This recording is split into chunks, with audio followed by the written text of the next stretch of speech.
Hola a todos.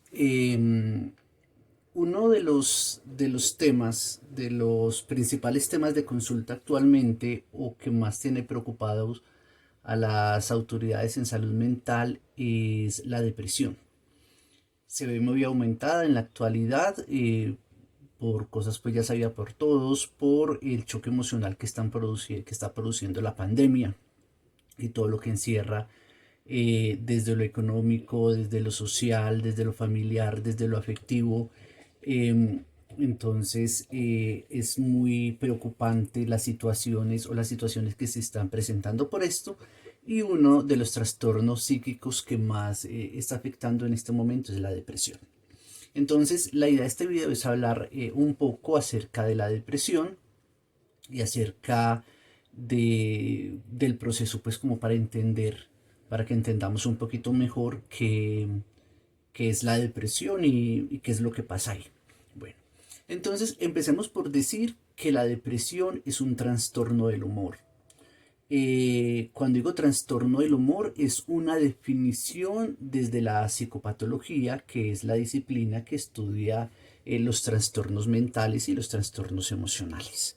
A partir de las definiciones psicopatológicas es que el psicólogo o el psiquiatra pueden realizar un diagnóstico. Ahora bien, hay dos formas de entender el origen de la depresión, es decir, qué es lo que pasa en una persona para que se deprime, para que caiga pues en depresión. Hay una vertiente que es la vertiente emocional, que es la que dice que la depresión es consecuencia de un choque emocional que altera la neurotransmisión cerebral, la neuroquímica del cerebro, hace que las neuronas se aletarguen, se relanticen, entonces que la comunicación entre neurona a neurona es mucho más lenta y esto produce pues el efecto pues depresivo, es decir, iniciando desde lo emocional. Y otra forma de verla es iniciando desde lo biológico, que dice que no, lo que pasa es que empieza al revés. Primero la neurona empieza a ralentizarse debido a ciertos cambios neuroquímicos y estos cambios neuroquímicos provocan que ya esta persona se sienta triste, se sienta letargada y esto. Independientemente del origen, porque hasta ahora 2020 no se sabe cuál es el huevo, cuál es la gallina, dónde inicia, si empieza por lo biológico, si empieza por lo psíquico, emocional. Se sabe que, por ejemplo, el tratamiento con ciertos neurofármacos, con ciertos psicofármacos, puede contribuir a estabilizar la química cerebral, ayudándole a esta persona que pueda tener, digámosle, un proceso de vida normal. Pero en este proceso también ayuda mucho el intercambio constante, el encuentro con el psicoterapeuta, un encuentro eh, que sea basado en el reconocimiento, en la empatía, un encuentro que reconozca el sufrimiento del otro y que lo sepa entender y que sepa guiarlo hacia la palabra. Ambos son muy importantes. Ahora bien, respecto a los psicofármacos, hay un inconveniente ahí o hay un problema que no es tanto el psicofármaco, sino del diagnóstico.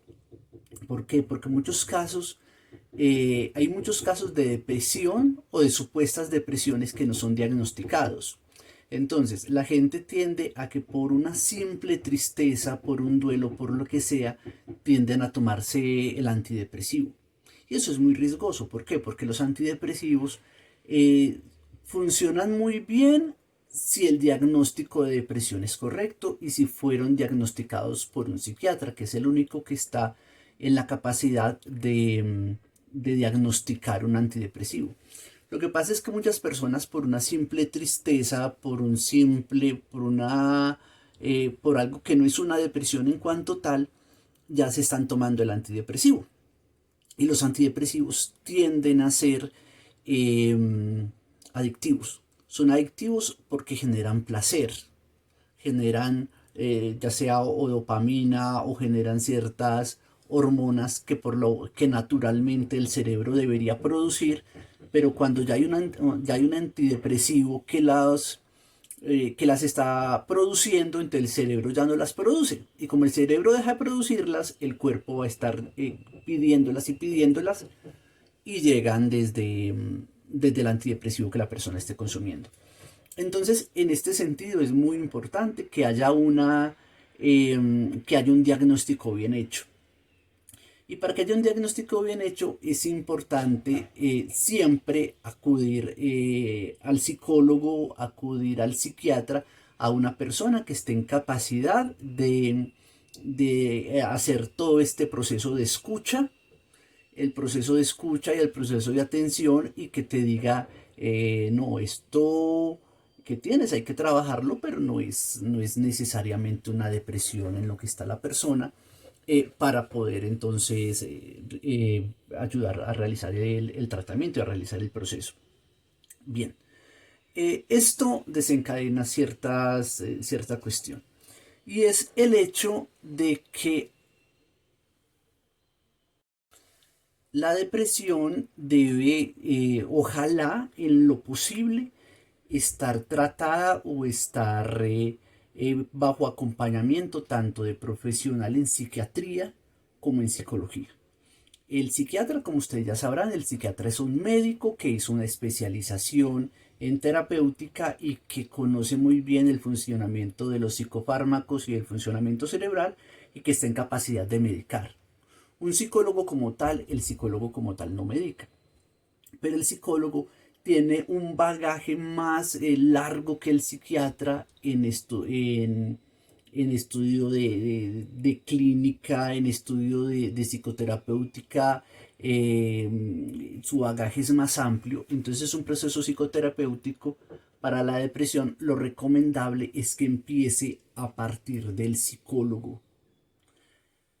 Si este psicólogo ve que no hay de que es obligatorio y que hay una necesidad del psicofármaco, este psicólogo debería remitir al psiquiatra, lo cual obliga a algo. El psicólogo que hace esta remisión debe también estar muy preparado y conocer bastante acerca de la psicofarmacología, porque ese psicólogo debe estar en capacidad de ser un interlocutor digno de ese psiquiatra. ¿Para qué? Porque uno por ética tiene que decirle a la persona, bueno, te voy a remitir donde psiquiatra y posiblemente te dé esto te puede causar tales y tales efectos en ti y y te puede causar esto. Uno siempre debe informar esto. Y ojalá se pueda establecer una conexión ahí, casi una conexión tripartita entre el paciente, el psicólogo y el psiquiatra, porque ese psiquiatra también debe estar en frecuente comunicación con el psicólogo, porque la función de la droga como tal, o la función, digamos, del psicofármaco como tal, es que la persona pueda restablecer, digamos, su lazo de comunicación, se puede abrir un poquito más hacia el otro para que el psicólogo entonces pueda generar su terapia pues de una forma más cómoda, de una forma más clara para el bien pues de la persona que se encuentra deprimida, para el bien pues del consultante. Hay algo acerca de la depresión y es que la depresión no es, pues hay una característica que muchos la sabrán, muchos no, entonces la comento sobre todo para las personas que no lo saben, y es que la depresión desaparece de forma espontánea, muchas veces inclusive sin necesidad de tratamiento, desaparece después de 6 meses de estar de un momento a otro, los síntomas de la depresión desaparecen. Entonces ustedes se preguntarán, bueno, entonces ¿cuál es la necesidad de que una persona vaya a psicoterapia, de que una persona vaya al psiquiatra con una depresión si de todas formas los síntomas y la depresión van a desaparecer? Las respuestas son tres. Primera, que la depresión no... Primera es evitar un dolor innecesario. Eh, la segunda es evitar la recidiva. Y la tercera es evitar posibles intentos de suicidio. Acerca de evitar un dolor innecesario, pues ya ustedes sabrán, que la depresión conlleva ciertos problemas de relaciones con los otros, de relación en el trabajo, de sufrimiento. Entonces la idea es de asistir a psicólogo o hacer un proceso es precisamente para evitarse estos sufrimientos. La recidiva tiene que ver con el retorno a la enfermedad, cuando hay recaídas.